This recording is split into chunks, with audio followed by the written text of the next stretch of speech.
When somebody comes at you with a should, and I would also say when your inner voice comes at you with a should, remind yourself that we all have a role to play and that your role is not going to be the same as everyone else. Tammy said no one can do everything, but everyone can do something. Hey, it's Marie Forleo, and welcome to another episode of Marie TV and the Marie Forleo podcast. Now, if you've ever wondered if you have what it takes, or if one person has what it takes to really make an impact in the world, I think you're going to love today's show. My guests today are not only here to prove us that, yes, that's totally possible, but they're going to show us a step-by-step plan for making an impact. Over the past decade, Christen Brandt and Tammy Tibbetts built a wildly successful girls' rights organization from the ground up. She's the first worked with local organizations around the globe and changemakers of all ages and backgrounds, from college students to celebrities. We've been supporting their mission since 2014, and their work is also supported by Michelle Obama, the United Nations, Diane von Furstenberg, many major brands, and more than 200 campus chapters worldwide. Their new book, Impact, a step-by-step plan to create the world you want to live in, is available now. You guys, thank you so much for coming on. This book, Impact, oh my goodness. I know I have the galley. It's not even the official copy, but I have so many underlines. You did a brilliant job. You should be so proud of yourself. So thank you so much for making time today. Thank you. That means a lot coming from you. Oh, well, it's really, really good. So I think that you guys did an incredible job, and this is a tough thing to do, to make a book both inspiring and actionable, and that is what you did brilliantly. Can you take us back? So for those of the people that are watching that don't know exactly what She's the First does, can you just give us that foundation before we dive into the book? Yeah, well, She's the First is a nonprofit that fights for a world where every girl is educated, respected, and heard. And we've been around for 11 years now. And back in 2015, Marie, you introduced us to your community, who has been so generous and receptive and giving to our mission. And here we are today. We thought after a decade of leading social change, it was a good time to share our hardest learned lessons. I love that. So take us back. There was a story that you tell about a very emotional experience in 2018 in Guatemala that made you both know that you had to write this book. Yeah, so in 2018, we hosted a fellowship in Guatemala, and we brought together young women who were in their late teens, early 20s from all across the world. And we brought them together to work on these projects that they were doing to create social change in their own communities. And what was really incredible about that experience was we not only got to see their ideas for how they could make their own communities better, but we got to watch as this experience really transformed their idea of what it meant to find support as a change maker, as somebody who wants to create impact and who often feels really alone in trying to do that. And so by the end of this week, everyone was sitting in a circle, and we were passing a rock from person to person. And when it was your turn to have the rock, you just shared, what this experience has been like for you, what you're taking away from it. And in a way that echoed thousands of years of women's circles and women coming together and sharing their feelings, one after the other of these girls talked about the fact that having this community completely changed their lives and changed what they felt they were able to do as individuals because of it. And so by the time it got around to Tammy and I, it was tears. It was embarrassing levels of tears, just bad, like holding each other's hands, gross, bad tears. Doing the ugly cry, what I like to call it, right? Yeah, absolutely. Which I've done many times, yes. Especially when you're facilitating, you're leading an entire group of students, like you're the leader, you're the strong one. And it was just a moment that really reminded us why we do what we do. And it's about changing the lives of girls all over the world. It's about helping them to realize their potential. But it's also about just working for this world that we all want to see, a world that is more equal, a world that has more justice to it, and a world where women and girls are able to create that change so that we can build the world in a way that we want to see.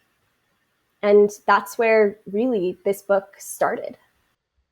So it was a lot, because it felt like the exercises throughout the book were a lot of the things that you walked these students through, and that probably these ideas are things that you've refined over time.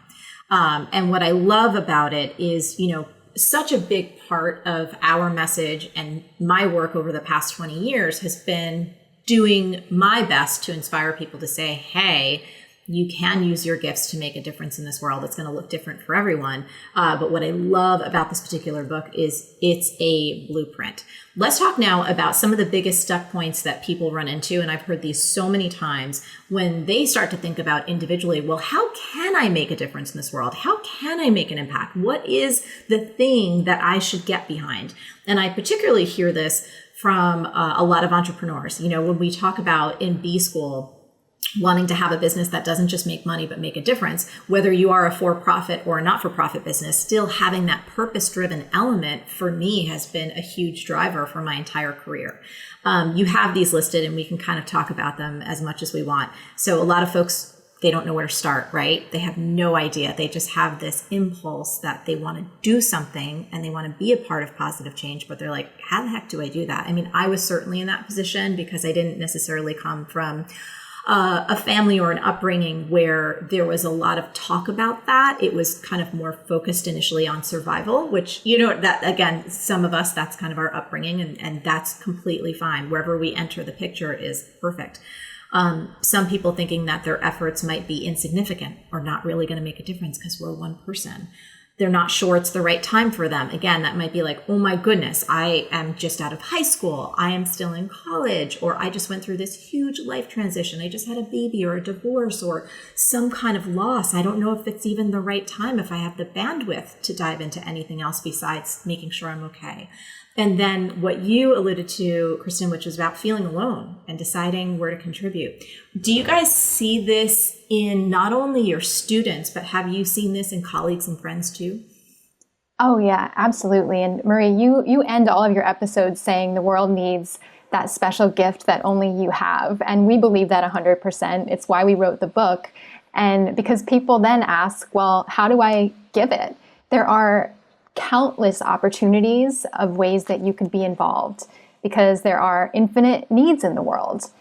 And what we find is that, no one can do everything, but take a step back and find your focus. Like, choose a lane where you have life experience, you have a passion to contribute to this issue. And from there, you can evaluate what are the resources, what do you have to offer, and match that with the needs that changemakers and organizations and movements have.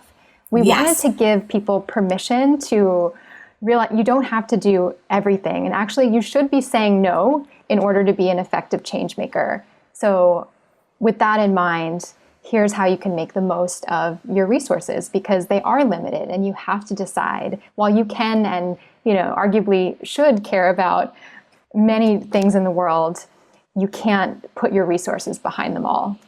Yes, which you guys gave me the perfect layup. I wanted to talk about the chapter on finding your North Star.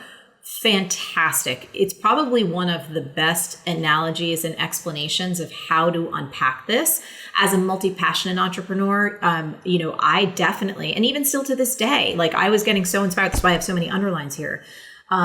You can feel like, my goodness, there are so many worthy causes. There are so many things, whether you see them in the news, whether you hear about them from friends or family. But what I loved about this chapter, and I'm hoping you can speak into it, I want you to talk more about what do you guys consider a North Star, and why does that have to be step one in creating your personal impact plan? Yeah. So your North Star is really your vision for the world. So if you could think about the world, close your eyes and think about the world that you want to see in 10 years, 20 years, 100 years from now. What is different about that world than about the world that we're living in right now? And so often the way that we frame this, and for my North Star, for example, it's a world where women and girls are safe and loved. And what that means is that it gives me the final destination. It gives me my kind of last stop on the train to figure out all of the actions that I can or would want to take now to get there. So what that means is, for me, if my end goal is that I want all women and all girls to be safe and loved, then I'm going to focus all of my energies on the causes, on the movements that really help to push that forward.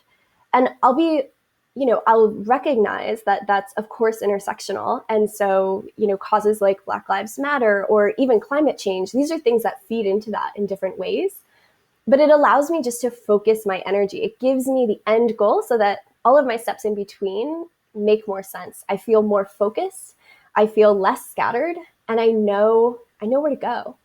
And I think, that North Star is even more powerful when it relates back to your own personal experience. And so that's probably the biggest piece of advice we have for people when they're thinking about, how do I choose? Like, okay, great, a North Star is my end goal, but what do I pick? There are so many. Go back to your own experiences. Go back to what made you, you. Whether that's, experiences you wish you could have changed or had experienced differently, things that you really had to fight through that you don't want others to have to fight through, or even the advantages that you had that you think everyone should have access to, and that's what you want to fight for. And that is really what's going to help keep you motivated and, keep that engine to that train moving toward that end goal of the North Star. I think the stories that you tell in that particular chapter, and also just continuing to bring it back, while it doesn't have to be, most of us, there is some story from our upbringing or us becoming an adult, or even as we travel through the working world as an adult, or our families, our kids, our cousins, our husbands, our wives, our partners. Oftentimes it can come from a really painful experience. It can come from something really difficult that cracks us open to see things in a new way and to say, you know what, as you said, Christen, I made it through this experience and I want to make it better for other people. I want to serve in some way to help shift this thing for other people around me. And I felt like the way that you guys laid that out was just absolutely brilliant. So again, I'm going to keep saying it. Everybody needs to get your hands on this particular book, especially if you care about making a difference and you want to get focused and have it be clear and have an action plan. Okay. On that same tip, I just want to give a few more notes about that. You asked or said that you can ask yourself, what pushes your buttons? Where do you spend your time? Where do you donate or show up already? So for anyone that was listening to this conversation, you're like, I don't know if I have a story, or I don't know if I have a particular thing. Those are some really good questions that you can ask yourself. I also love this too. The fact that you guys are very transparent about that it can evolve, right? That your North Star, even though it might start off right here, or how it looks, the pieces in the puzzle, that is very likely going to evolve as you do over time and as you gain experience. Is there anything you want to speak into there? Yeah, well, both of us, we have similar North Stars in serving women and girls and seeing better outcomes for them. But we arrived at that from different paths in life. And for me, it wasn't this earth-shattering moment, but just being a really shy girl throughout my teenage years and my senior year of high school, I was voted most shy in the yearbook.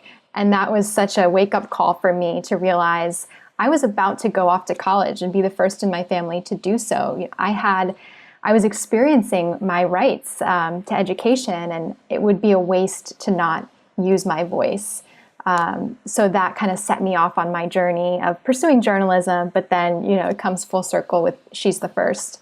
And outside of work, I'm on the board of my alma mater, the College of New Jersey. So I've kind of found ways of exploring that intersection of my work with gender equality and higher education. And Christen is really active outside of work as a self-defense instructor. So there are so many, your life is filled with so many chapters and ways of being in service to this North Star.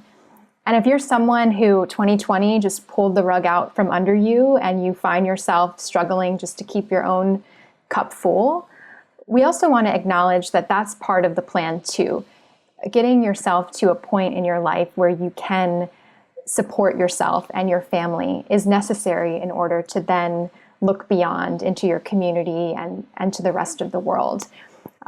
So kind of give yourself that opportunity to learn and to grow, but to also, if you have a setback, to not feel discouraged and recognize that this is a long game and yes, it will take a lifetime. You're building a legacy. absolutely. And I mean, one of the biggest things for me about this particular year too is continuing to understand, we were talking right before we started to record about, like, I was asking you guys, how you doing? And we're all like, we're here.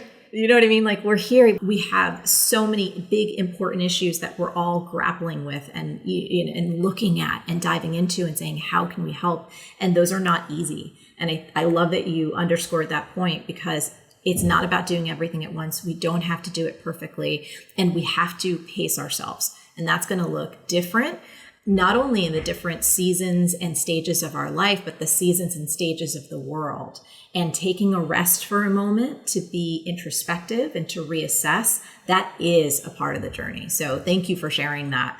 I loved the piece, and I was like cheering when I read this notion of grappling with what we should focus on.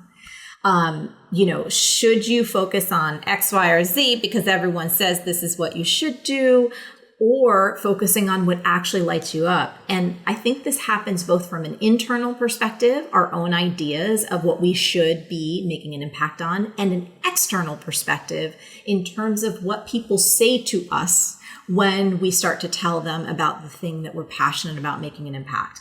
Can you tell us a little bit about Raquel and the animals? I don't know if it was Raquel or Rachel, it might have been Rachel, with the animals. I thought that was so good, because I literally have friends and we've had these exact discussions.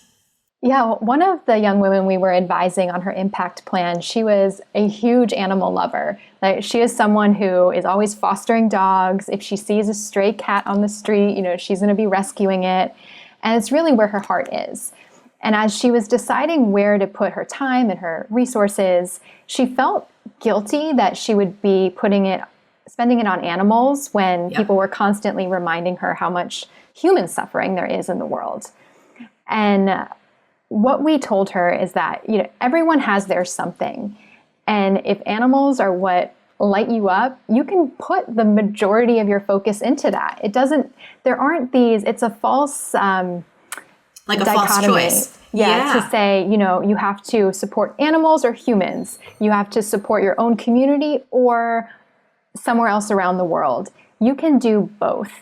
And some people in certain chapters of their life, like me right now, I'm leaning more into my global impact because of my job. But there will be chapters in my life where I'm sure it'll be the flip side. I still am active in my local community while being a part of global change. So, you've got to find the formula that works for you and lights you up so that you can wake up every day energized to do something that matters. And if this book we want to get in the hands of as many people as possible so they can all find what it is that lights them up and effectively put action behind it, because we've got to make the world more just and equal. As it's a movement. It's a group effort. So own your piece of it and do the absolute best you can on your piece. Christen, was there anything that you wanted to add there? Because I jumped up and cheered, because I think it requires boundaries, and we're living in a world right now where people are so quick to judge, and they're so quick to say, you should be doing, and I'm like, why don't you look in the mirror, first of all, and handle your own business and leave, you know what I mean? Like, be like, oh, praise be, there's a loving person who's actually trying to do something from their heart, that they may not get it perfect, but I don't know a perfect human being. I've never found one. I'm certainly not one. But I loved this notion of when people start bringing you their shoulds, you actually turn it around. And I'll say this, I love that you gave, there was 2 scripts and I chose one. If someone starts coming at you with again, if it was around the animals, you should be focusing on humans instead. It's like, well, why don't you tell me about your idea? And you should do that. That sounds really good. And listen, that came because in the early days of She's the First, we had people say to us, you should be focusing on boys too. Like, what is this? Or even more prevalent, you should be focusing here. Don't you know that, right? There are girls in our own backyard. There are girls here. And meanwhile, we're like, we're a global movement. It's everyone. And we really struggled with this. We really felt like we needed to defend what we were doing and became defensive. And after we took some time with that and we grew in our leadership and we felt more comfortable in our role as activists, we said, you know what? Most of the people who have those shoulds, they're the people who are not doing anything themselves. Right? It's not the people who are working their tail off, for boys or for gender justice or for whatever their cause might be, who then turn around to us and say, hey, you know what you should also be doing? No, because they recognize their role in creating this world that we're all working toward. So when somebody comes at you with a should, and I would also say when your inner voice comes at you with a should, remind yourself that we all have a role to play and that your role is not going to be the same as everyone else. Tammy said, no one can do everything, but everyone can do something. So that's your 100%. Job, right? Find your something in the area that you care about, in the area that you can have the most impact in. Yeah. So let's talk now. I thought you did another brilliant job of breaking down about how to start making a difference. So once we understand our North Star, once we feel really comfortable in owning the area that we want to make an impact in, and that feels really aligned for us, I thought it was brilliant for us to start to really look at both the positive and the potential negative impacts that come along with working to be of service, right? Again, we're not all going to get it right. And I loved the starfish analogy too, what can be seen as sometimes like Band-Aid fixes. I loved there was a story that you tell about an incredible person who was making coats for folks who are homeless. And one of them who received a coat said, I don't need a coat, I need a job. And so let's have a discussion about this notion. Sometimes we do need those Band-Aid fixes, and I'm using bunny ears for those listening on the podcast. My goodness, when there's a natural disaster, when something happens and people need some type of immediate relief, but then there's also the larger systemic, long-term, deep-rooted things that are rooted in systems, beliefs, cultures, those long-term fixes. So let's talk about that because it's complex, it's nuanced, and I love that you went there because it's not either or, right? It's not we do one or the other. We need to find a way to do both. Yeah. And so when we talk about Band-Aids, what we mean is any intervention, any effort that you make that's going to be a short-term fix, but it's not going to fix the root cause. So Marie, you talked about coats for homeless, which we get into in the book, disaster relief. These are things that, you can send food, for example, to a community that's just been hit by a hurricane. That's not going to stop the next hurricane from coming and destroying that same community. You can give a person who's experiencing homelessness a coat. It's not going to significantly change whether or not they're able to sustain themselves. And so what we get into in the book and try to kind of pull apart and look at are the difference between these elements, not because Band-Aids are bad. And that is really important. A lot of people will say, you're just doing a Band-Aid fix, right? So you're donating a pair of shoes to someone, or you're donating that coat, or you're giving $1 to someone on the street. What is that doing to fix the problem? And our argument is that a Band-Aid fix is not necessarily a bad thing. It helps to alleviate short-term need and short-term discomfort and short-term emergencies.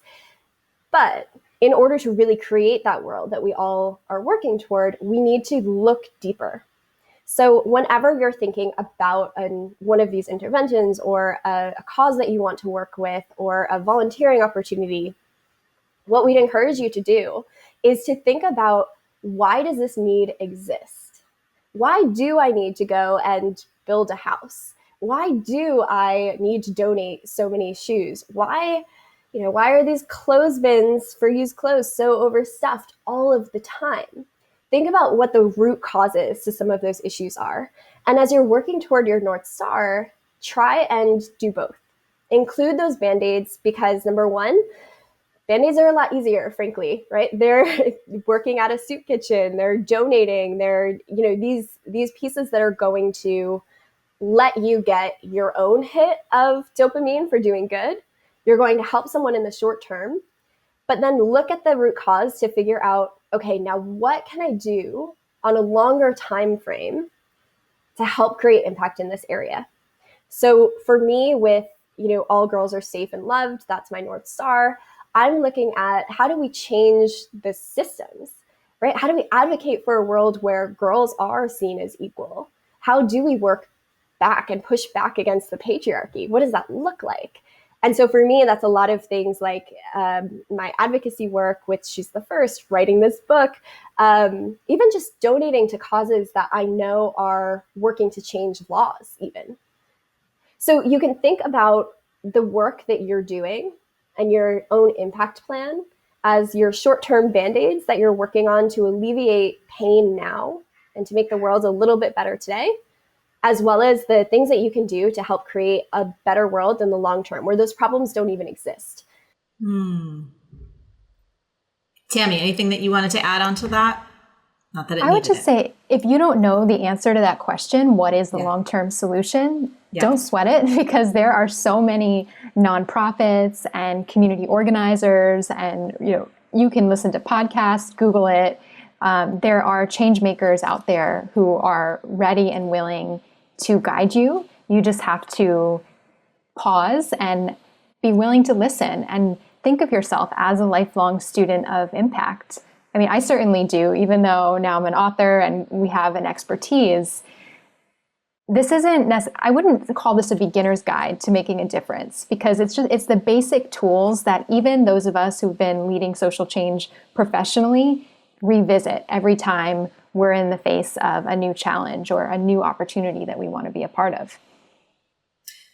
One other thing that you guys did that I loved so much is when you called out the notion of, sometimes people can hear about She's the First, for example, or any other organization doing incredible work, and they get really inspired and they get really juiced up and they're like, oh my gosh, how can I help? How can I help? And I love that you said, hey, you need to pause for a second, because you need to actually identify what your gifts are, what your talents are, what your skill set is, and then take a moment to understand that organization, man, they are working their buns off already at full capacity. So you need to do a little bit of work about how you can fit in and help their mission.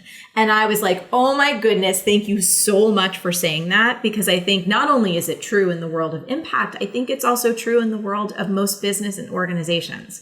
When you're working really hard as an entrepreneur and you've got so much to be like, what can I do to help you? And it's like, my to-do list is like 76 pages long. What can you contribute? So I just wanted to note that, because it's another really great thing. I think there's a lot of folks with a lot of enthusiasm in the world, and we love that. We want to capitalize on that. But to be able to pause and to put more thought and intentionality and actually another layer of service behind it, to go, oh, these folks are already working their buns off. So how can I join in a way that aligns my greatest skills with their greatest needs to move the mission ahead? Right. And any one of us who has ever applied for a job knows how to do this. It's just that when it comes to volunteer work, for some reason, people... We forget it. Yeah, they forget it. Yeah. So misguided moves, another great part of the book. Can you tell us what a misguided move is, and perhaps tell us the story about Marta and the $100 bill? Yeah, so misguided moves really come out of the tension between what we intend to do, our intentions, and the actual impact that we create. And one of the stories that we use to illustrate this is Marta, who lives in Guatemala. She's indigenous, and she, at the time that this story took place, was a student in a program in Guatemala who worked kind of holistically both with girls and their families. And Martha had been part of this program for a while. And so when this organization had donors coming into town, she and her family volunteered to host those donors to come for lunch and to talk about how the program has impacted their lives. Now, what that means practically is that these donors who were from the US were coming to rural Guatemala, to indigenous culture, to somebody's home, and somebody's home who is living right around the poverty line, which is it can be a very jarring experience for someone who's not experienced that before. Martha and her family were doing this really incredible thing by opening their doors and saying, let's share. The donors came, and when they saw the situation that Martha was living in, they wanted to do something to help. But the organization had a really strict policy that the girls and the families who were hosts didn't receive anything extra, because only certain girls could be hosts because they live close enough to the road, or all of these different factors. It becomes just really complicated for the program. So ultimately, what the family decided to do, what the donors decided to do, was leave $100 tucked into a bag that they found, thinking that that $100 bill is going to go a long way in rural Guatemala. And the family, clearly they could use it. The issue is that the family didn't use that bag very often. And by the time Marta's mom actually pulled that bag up to stuff it and to use it, she found this $100 bill in what was primarily Marta's bag. And she kind of freaked out. She had no idea where would a crisp $100 US bill come from in their context. And really the only ways that you would come across a bill like that was, through some kind of exploitation, prostitution, right? Something really, really dire. And Marta's mom, kind of took a look around. She has all of these other kids, and their family had a big conversation, and they actually kicked Marta out.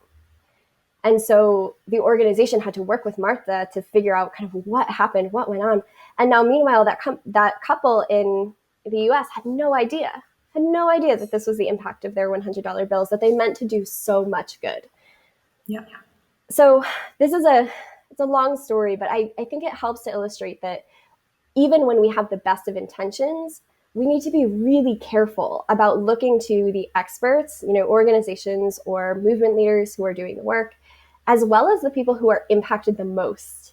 So if that couple really wanted to help Marta and her family, talking to the organization, talking to Marta, those are ways that they could have prevented that kind of rift and trauma to a family that, of course, was the opposite of their intentions.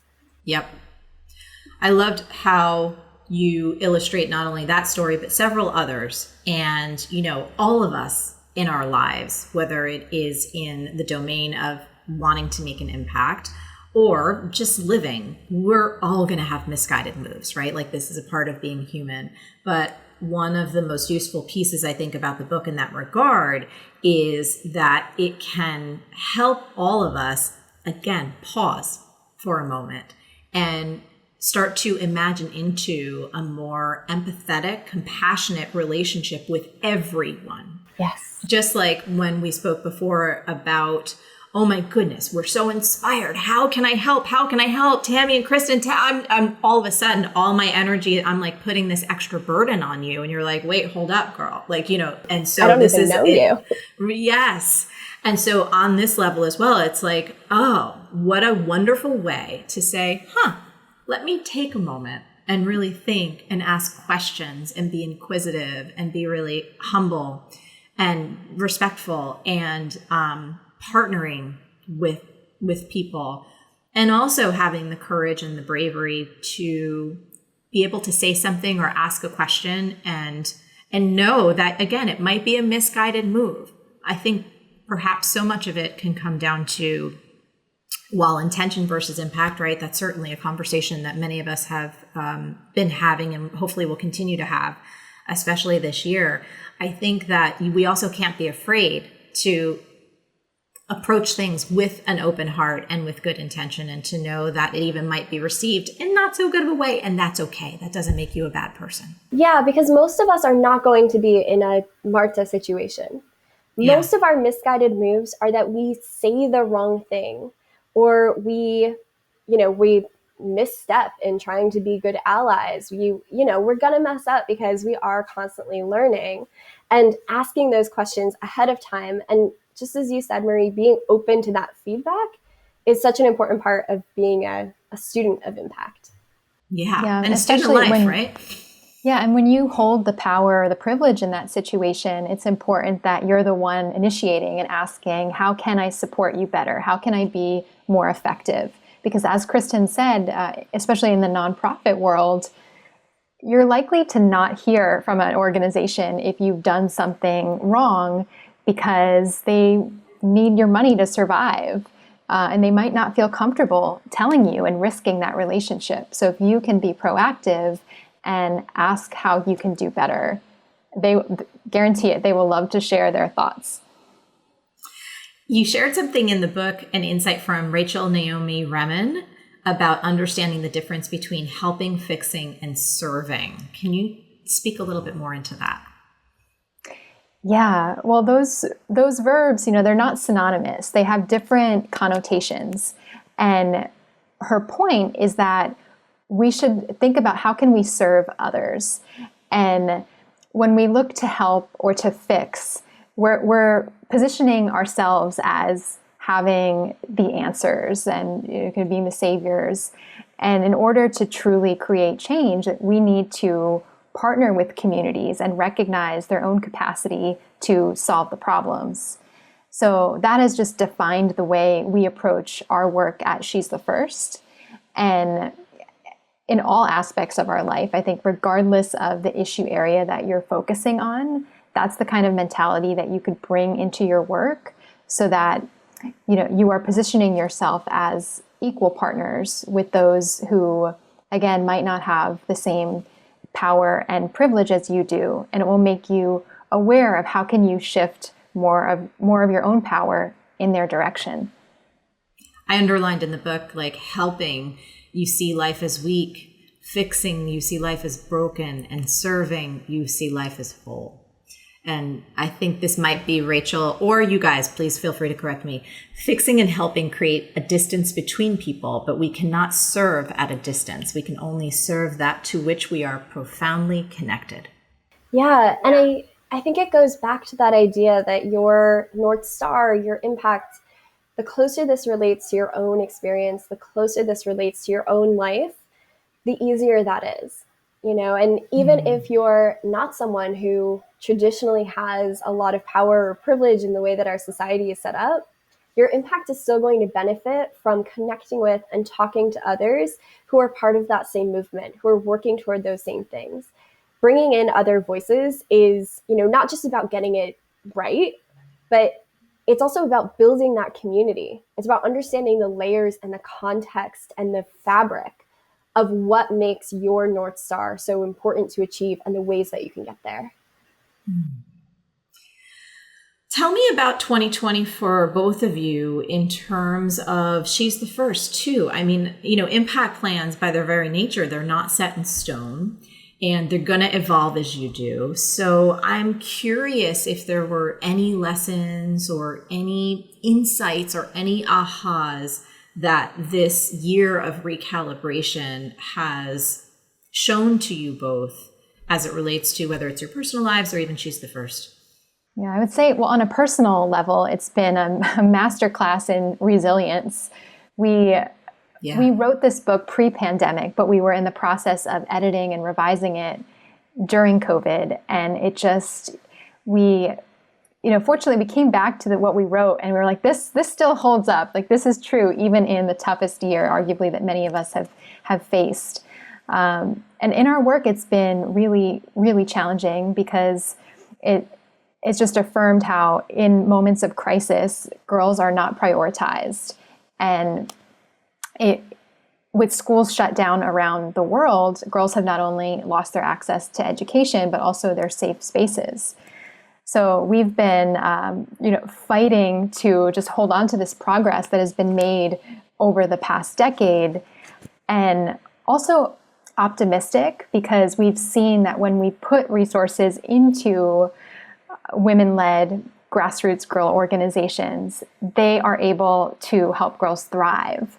And we've seen, as we have time and again over the last decade, the girls we serve rise up as leaders in their community. So it's been, a strange spot to be in, to look at the sector at large and see these alarm bells ringing. The Malala Fund estimates 20 million girls won't return to secondary school after the pandemic.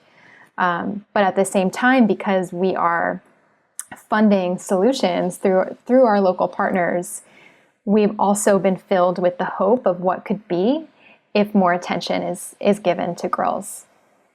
I think Tammy nailed it. It's just been such a roller coaster of a year in so many ways. And, with girls, we are at a critical inflection point. And with racism in the US, we're at a critical inflection point. And with our healthcare system, we're at a critical inflection point. There's so many needs right now crying out for attention and crying out for people to really dedicate their time, their lives to getting it right. And I think it is a moment where we are taking a breath. I think a lot of people are looking around and saying, this needs to be different. This needs to be better. Girls deserve better. People deserve better. Americans deserve better. Like what is happening now is not acceptable. It's not the world that we want to live in. And I think the pandemic and all of the kind of associated crises that have fallen with it have really brought that into stark relief for all of us.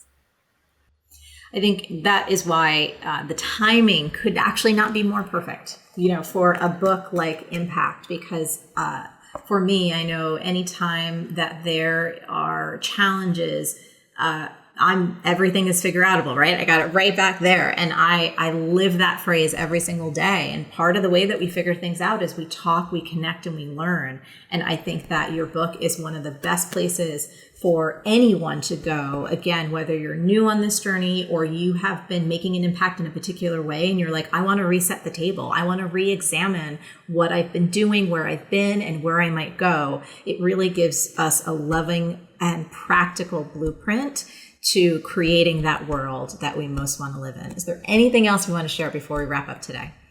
Well, I just wanted to thank you, Marie, because your book was such an inspiration for us. It's the kind of book that you do, not just read, and ours is similar because there are exercises throughout. And as you wrote, you are more likely to achieve your goals when you write them down. So that's why every reader walks away from our book with a one-page impact plan. Because when you write down your goals, you are more likely to achieve them. And just to quote you, Marie, like the world needs that special gift that only you have. And, we can't go by another year without the potential of everyone who reads this book to be unlocked. The world needs it now more than ever. Yeah. And we're not going to ask you to do everything. And actually, we're going to give you some space and some grace to figure out what makes sense for you and your life and what you need most, because everyone can do something. We can all do something, even in this, and especially in this year that we've been experiencing.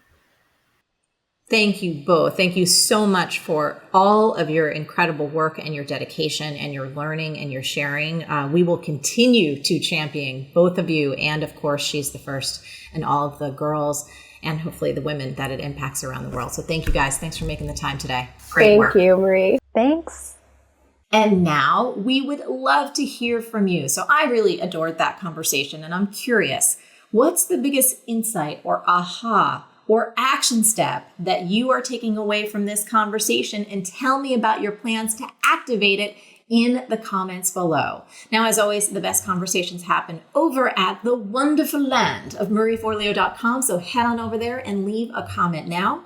While you're there, if you're not yet already, be sure to subscribe to our email list and become an MF Insider. We send really loving and positive and encouraging emails each and every week, and I don't want you to miss out. Until next time, stay on your game and keep going for your dreams. Because yes, the world really does need that very special gift that only you have. Thank you so much for tuning in, and I'll catch you next time. Hey, you having trouble bringing your dreams to life? Well, guess what? The problem isn't you. It's not that you're not hardworking or intelligent or deserving. It's that you haven't yet installed the one key belief that will change it all. Everything is figure outable. It's my new book, and you can order it now at everythingisfigureoutable.com.